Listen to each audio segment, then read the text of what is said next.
La noche antes de su coronación, el joven rey estaba solo en su habitación. Sus cortesanos se habían despedido con una reverencia y se retiraron al gran salón para recibir lecciones de etiqueta, pues algunos aún conservaban modales demasiado naturales, un error imperdonable en la corte. El muchacho, de solo 16 años, no lamentó su partida. Se dejó caer con un profundo suspiro de alivio sobre los suaves cojines de su sofá bordado. Allí yacía, con los ojos muy abiertos y la boca entreabierta, como un fauno de piel morena en el bosque o un joven animal recién atrapado por los cazadores. Los cazadores lo encontraron por casualidad mientras seguía al rebaño del cabrero que lo había criado creyéndose su hijo. En realidad, era el hijo secreto de la única hija del viejo rey y un hombre de menor rango. Algunos decían que un extranjero con un talento mágico para la música. Otros, un artista que había desaparecido dejando su obra inconclusa en la catedral.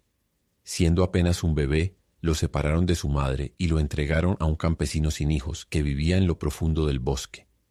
La joven princesa murió horas después. Algunos culparon a la peste, otros a un veneno en su vino. Mientras el niño era llevado a su nuevo hogar, su madre era enterrada en un cementerio abandonado, en una tumba donde también yacía un joven de belleza exótica, con las manos atadas y el pecho lleno de heridas. Tal, al menos, era la historia que los hombres se contaban entre sí. Lo cierto es que el viejo rey, cuando estaba en su lecho de muerte, ya sea movido por el remordimiento por su gran pecado, o simplemente deseando que el reino no pasara fuera de su linaje, había mandado llamar al joven y, en presencia del consejo, lo había reconocido como su heredero. Y desde el primer momento en que fue reconocido, había mostrado signos de esa extraña pasión por la belleza que estaba destinada a influir profundamente en su vida. Aquellos que lo acompañaron a las habitaciones reservadas para su servicio hablaban a menudo del grito de placer que brotó de sus labios al ver las delicadas vestimentas y las ricas joyas preparadas para él, y del casi feroz júbilo con el que arrojó a un lado su áspera túnica de cuero y su tosca capa de piel de oveja. A veces extrañaba la libertad de su vida en el bosque, y siempre tendía a irritarse por las tediosas ceremonias de la corte que consumían gran parte del día. Pero el maravilloso palacio del que ahora era señor le parecía un mundo nuevo creado para su deleite, y tan pronto como podía escaparse del consejo o de la sala de audiencias, corría por la gran escalera con sus leones de bronce dorado y sus escalones de brillante pórfido, y deambulaba de sala en sala y de corredor en corredor, como quien busca encontrar en la belleza un alivio para el dolor, una especie de restauración de la enfermedad. En estos viajes de descubrimiento, como él los llamaba, a veces lo acompañaban los esbeltos pajes de la corte, de cabello rubio, con sus mantos ondulantes y cintas alegres que ondeaban. Pero más a menudo estaba solo, sintiendo a través de un cierto instinto agudo, que era casi una intuición, que los secretos del arte se aprenden mejor en secreto, y que la belleza, al igual que la sabiduría, ama al adorador solitario. Se contaban muchas historias curiosas sobre él en esa época. Se decía que un alcalde, al visitarlo, lo encontró arrodillado en profunda admiración ante un cuadro recién llegado de Venecia. En otra ocasión desapareció durante horas, y lo hallaron en una torre del palacio, absorto en la contemplación de una pequeña gema tallada. También se decía que había besado la frente de mármol de una antigua estatua descubierta en el río durante la construcción de un puente. Incluso pasó toda una noche observando cómo la luz de la luna iluminaba una figura de plata. Todos los materiales escasos y costosos ciertamente lo fascinaban, y en su afán por obtenerlos envió a muchos comerciantes, algunos a negociar ámbar con los rudos pescadores de los mares del norte, algunos a Egipto en busca de esa curiosa turquesa verde que solo se encuentra en las tumbas de los reyes y que se dice posee propiedades mágicas, algunos a Persia en busca de alfombras de seda y cerámica pintada, y otros a India para comprar gasas y marfil teñido, piedras lunares y brazaletes de jade, madera de sándalo y esmalte azul, y chales de lana fina. Pero lo que más ocupaba su mente era la túnica que debía usar en su coronación, tejida de oro, la corona incrustada de rubíes, y el cetro con hileras y anillos de perlas. De hecho, era en esto en lo que estaba pensando esa noche, mientras yacía en su lujoso sofá, observando cómo un gran tronco de pino se consumía en la chimenea abierta. Los diseños, creados por los artistas más famosos de la época, le habían sido presentados meses antes y había dado órdenes para que los artesanos trabajaran día y noche en ellos, buscando en todo el mundo las joyas dignas de su obra. Se imaginaba a sí mismo de pie en el altar mayor de la catedral, con la hermosa vestimenta de un rey, mientras una sonrisa jugueteaba en sus labios juveniles, iluminando con un brillo intenso sus oscuros ojos. Después de un rato, se levantó y, apoyándose en la chimenea, miró la habitación en penumbra. Las paredes estaban decoradas con tapices sobre la belleza. En una esquina, un armario con incrustaciones de ágata y lapislázuli destacaba, mientras que frente a la ventana había un gabinete lacado en oro con copas de cristal veneciano y una taza de ónix. La cama tenía una colcha bordada con amapolas y un dosel de terciopelo sostenido por juncos de marfil, adornado con plumas de avestruz. Un narciso de bronce sostenía un espejo y sobre la mesa descansaba un cuenco de amatista.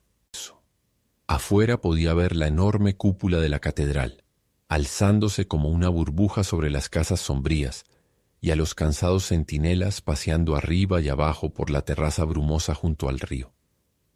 A lo lejos, en un jardín, un ruiseñor estaba cantando. Un tenue perfume de jazmín llegaba a través de la ventana abierta. Se apartó los rizos castaños de la frente y, tomando un laúd, dejó que sus dedos vagaran por las cuerdas. Sus pesados párpados se cerraron y un extraño letargo se apoderó de él. Nunca había sentido tan intensamente o con un gozo tan exquisito la magia y el misterio de las cosas hermosas. Cuando la medianoche sonó desde la torre del reloj, tocó una campana y sus ayudantes entraron y lo desvistieron con mucha ceremonia, derramando agua de rosas sobre sus manos y esparciendo flores en su almohada. Pocos momentos después de que ellos salieran de la habitación, se quedó dormido. Mientras dormía, tuvo el siguiente sueño. Se imaginó de pie en un ático largo y bajo, rodeado por el constante zumbido y traqueteo de los telares. La escasa luz del día se filtraba a través de las ventanas enrejadas, iluminando a los tejedores encorvados sobre sus estaciones de trabajo. Entre las vigas transversales, niños pálidos y frágiles se agazapaban, moviendo las lanzaderas con manos temblorosas. Con cada golpe, los pesados pisones se alzaban y caían, comprimiendo la urdimbre con precisión mecánica. Sus rostros, marcados por el hambre, reflejaban fatiga y desesperanza. Cerca de una mesa, mujeres demacradas cosían en silencio.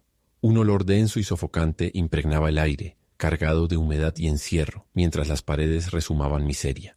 El joven rey se acercó a uno de los tejedores, se colocó a su lado y lo observó. Y el tejedor lo miró con enojo y le dijo: «¿Por qué me estás observando? ¿Eres un espía enviado por nuestro amo?» «¿Quién es tu amo?», preguntó el joven rey. «Nuestro amo», exclamó el tejedor con amargura. «Es un hombre como yo. De hecho, solo hay esta diferencia entre nosotros, que él viste ropas finas mientras yo voy en harapos, y que mientras yo estoy débil por el hambre, él sufre por comer en exceso». «La tierra es libre», dijo el joven rey, «y no eres esclavo de nadie». «En la guerra», respondió el tejedor, «los fuertes esclavizan a los débiles, y en la paz los ricos esclavizan a los pobres. Debemos trabajar para vivir, y nos pagan sueldos tan bajos que morimos. Trabajamos para ellos todo el día, y amontonan oro en sus arcas, y nuestros hijos se marchitan antes de tiempo, y los rostros de aquellos que amamos se vuelven duros y malvados.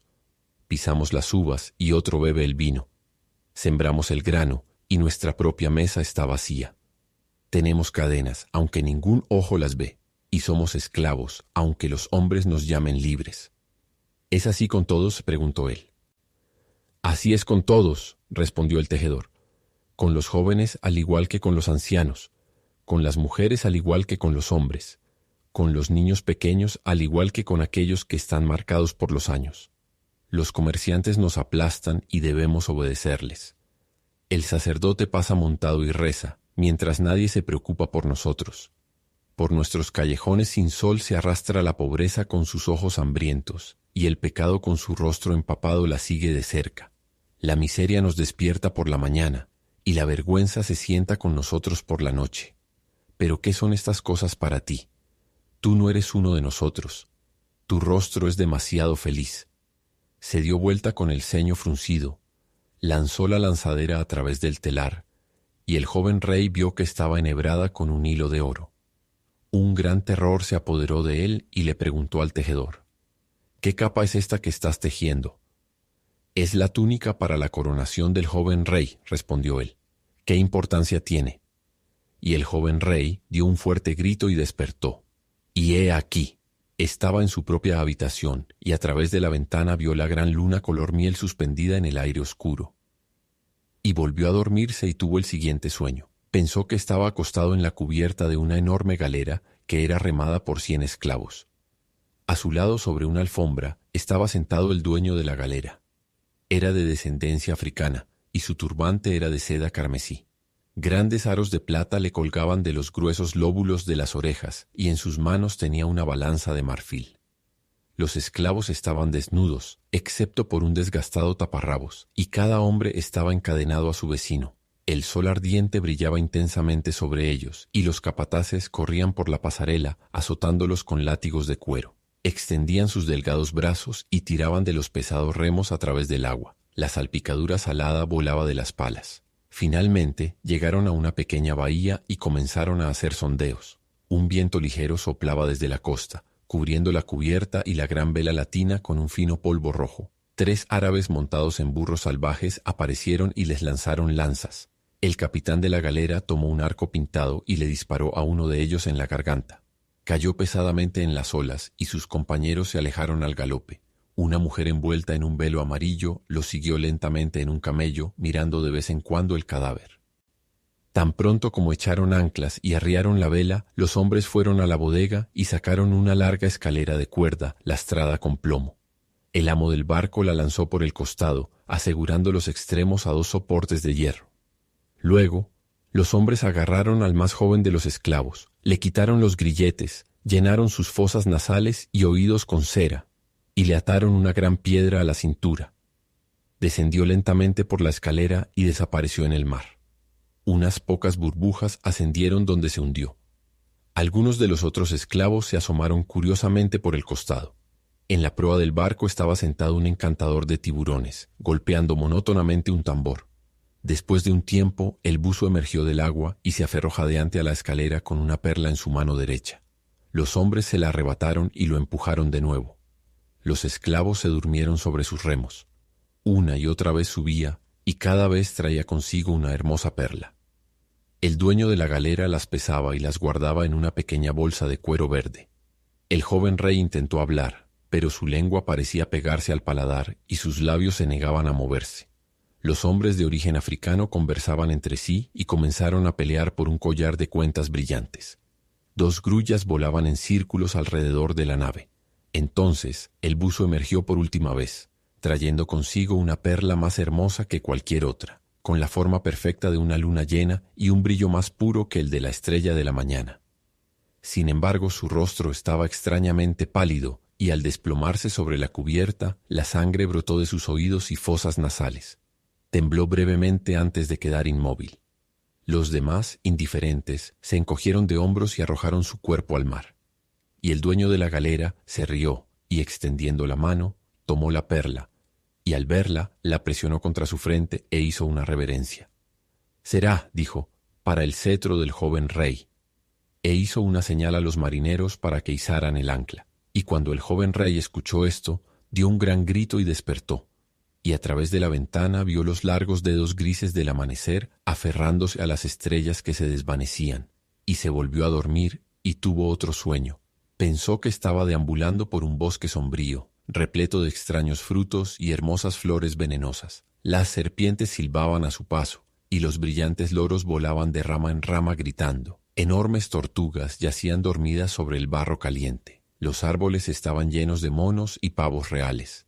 Siguió avanzando hasta que llegó a las afueras del bosque, donde vio una inmensa multitud de personas trabajando en el lecho de un río seco.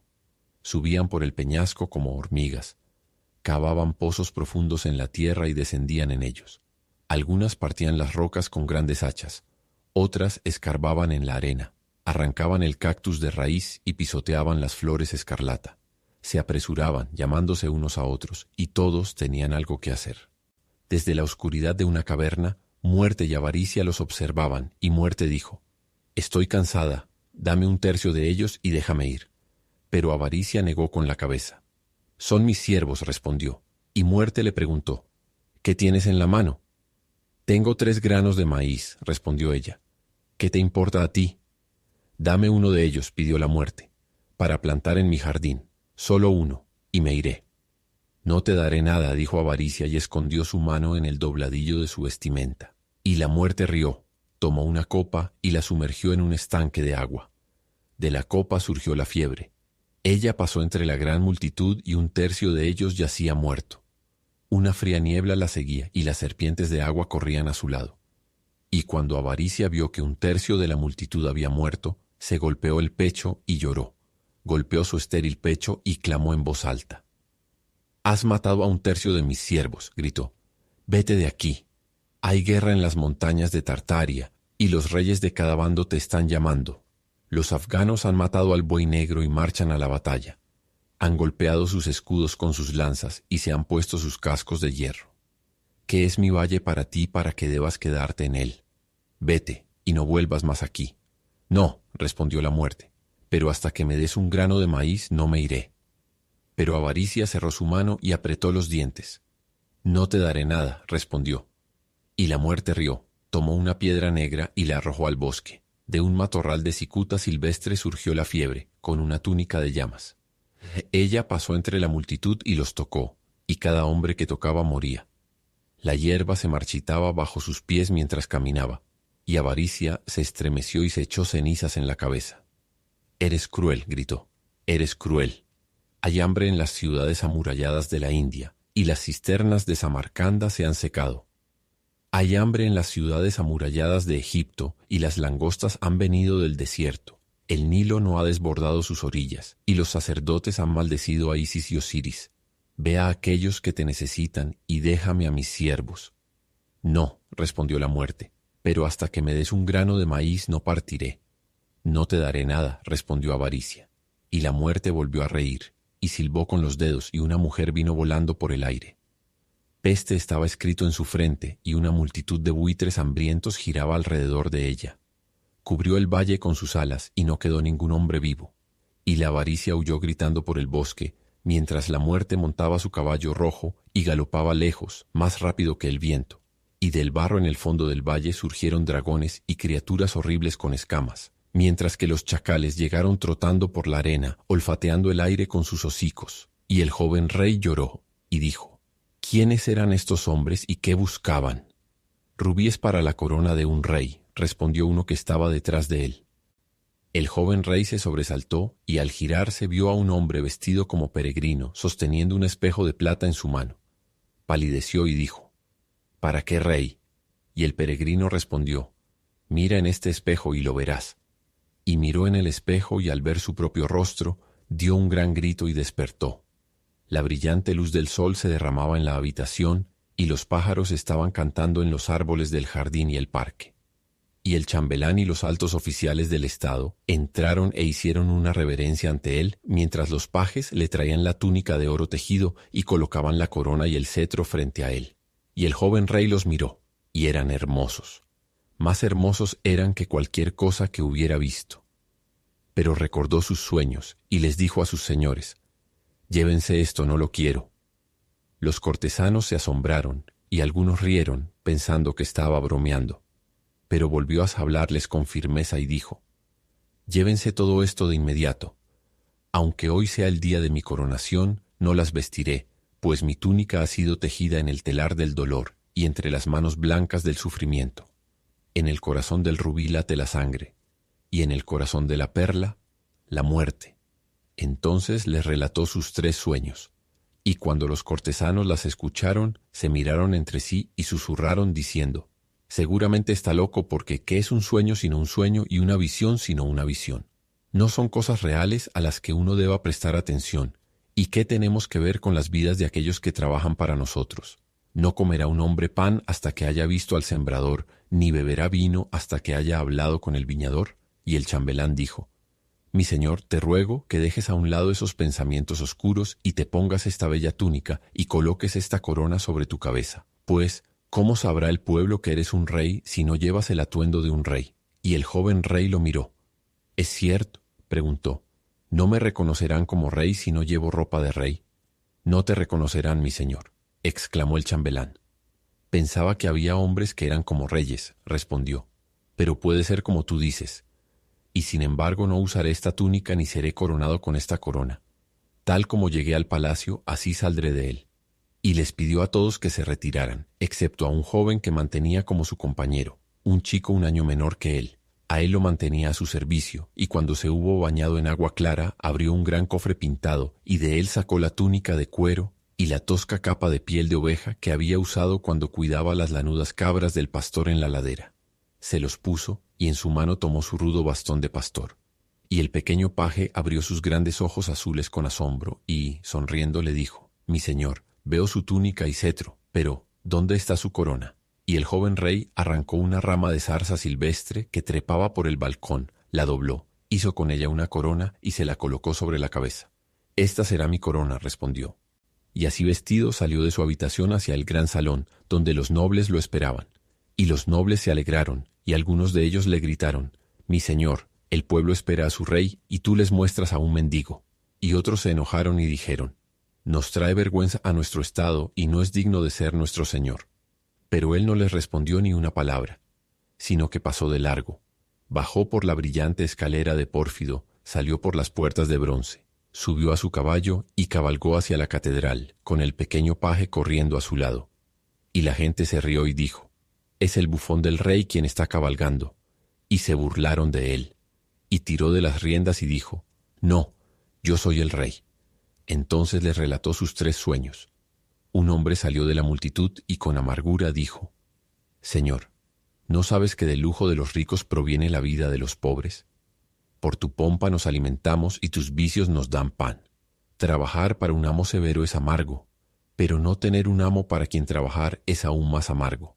¿Piensas que los cuervos nos alimentarán? ¿Y qué cura tienes para estas cosas?». Dirás al comprador: «Comprarás por tanto», y al vendedor: «¿Venderás a este precio?». No lo creo. Por lo tanto, regresa a tu palacio y ponte tu púrpura y lino fino. ¿Qué tienes que ver con nosotros y con lo que sufrimos? ¿Acaso no son los ricos y los pobres hermanos?, preguntó el joven rey. «Ay», respondió el hombre, «y el nombre del hermano rico es Caín». Y los ojos del joven rey se llenaron de lágrimas mientras continuaba cabalgando entre los murmullos de la gente, y el pequeño paje, asustado, lo abandonó. Y cuando llegó al gran portal de la catedral, los soldados cruzaron sus alabardas y dijeron: «¿Qué buscas aquí? Nadie entra por esta puerta excepto el rey». Con el rostro enrojecido de ira, les dijo: «Yo soy el rey». Apartó las alabardas y entró. Y cuando el viejo obispo lo vio entrar con su atuendo de pastor, se levantó asombrado de su trono, fue a su encuentro y le dijo: «Hijo mío, ¿es este el atuendo de un rey? ¿Y con qué corona te coronaré? ¿Y qué cetro colocaré en tu mano? Seguramente este debería ser un día de alegría para ti, y no un día de humillación». «¿Debe la alegría llevar lo que el dolor ha confeccionado?», preguntó el joven rey. Y le contó sus 3 sueños.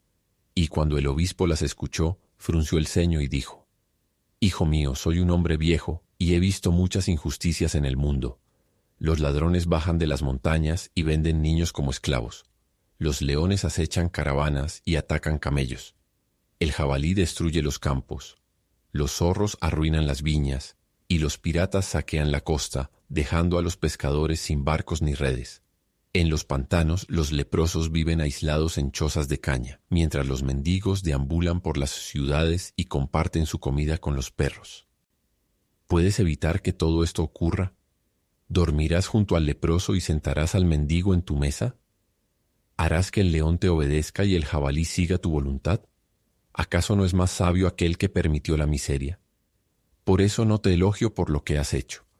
Vuelve al palacio, viste como un rey y deja que te corone con oro y te entregue el cetro de perlas.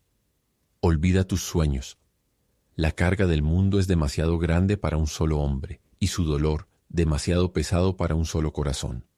¿Dices eso en esta casa?», dijo el joven rey, y pasó junto al obispo, subió los escalones del altar y se paró ante la imagen de Cristo. Se detuvo ante la imagen de Cristo, y a su derecha y a su izquierda estaban los maravillosos vasos de oro, el cáliz con el vino dorado y la ampolla con el óleo santo. Se arrodilló ante la imagen de Cristo, y las grandes velas ardían brillantemente junto al santuario adornado con joyas, y el humo del incienso se enroscaba en delgados anillos azules a través de la cúpula. Inclinó la cabeza en oración y los sacerdotes con sus rígidas vestiduras se retiraron del altar. Y de repente un tumulto salvaje vino de la calle afuera. Y entraron los nobles con espadas desenvainadas y penachos que ondeaban y escudos de acero pulido. ¿Dónde está este soñador de sueños?, gritaban. ¿Dónde está este rey que se viste como un mendigo? Este muchacho que trae vergüenza sobre nuestro estado. Seguramente lo mataremos porque no es digno de gobernarnos. Y el joven rey inclinó la cabeza nuevamente y rezó, y cuando terminó su oración se levantó. Al volverse los miró con tristeza. Y he aquí. A través de los vitrales pintados entró el rayo de sol, y los rayos solares tejieron a su alrededor una túnica que era más hermosa que la que había sido confeccionada para su deleite. El bastón seco floreció, y dio lirios que eran más blancos que las perlas. La espina seca floreció, y dio rosas que eran más rojas que los rubíes. Más blancos que finas perlas eran los lirios, y sus tallos eran de brillante plata. Más rojas que rubíes machos eran las rosas, y sus hojas eran de oro bruñido. Se paró allí con la vestimenta de un rey, y las puertas del santuario adornado con joyas se abrieron de golpe, y desde el cristal de la custodia de muchos rayos brilló una luz maravillosa y mística. Se paró allí con la vestimenta de un rey, y la gloria de Dios llenó el lugar, y los santos en sus nichos tallados parecían moverse. Con la hermosa vestimenta de un rey se paró ante ellos, y el órgano resonó con su música, y los trompeteros sonaron sus trompetas, y los niños cantores cantaron, y el pueblo se arrodilló lleno de asombro, y los nobles envainaron sus espadas y le rindieron homenaje, y el rostro del obispo palideció y sus manos temblaron. «Alguien más grande que yo te ha coronado», exclamó, y se arrodilló ante él. Y el joven rey descendió desde el altar mayor y regresó a casa entre la gente. Pero nadie se atrevió a mirar su rostro, pues parecía el rostro de un ángel. El fin.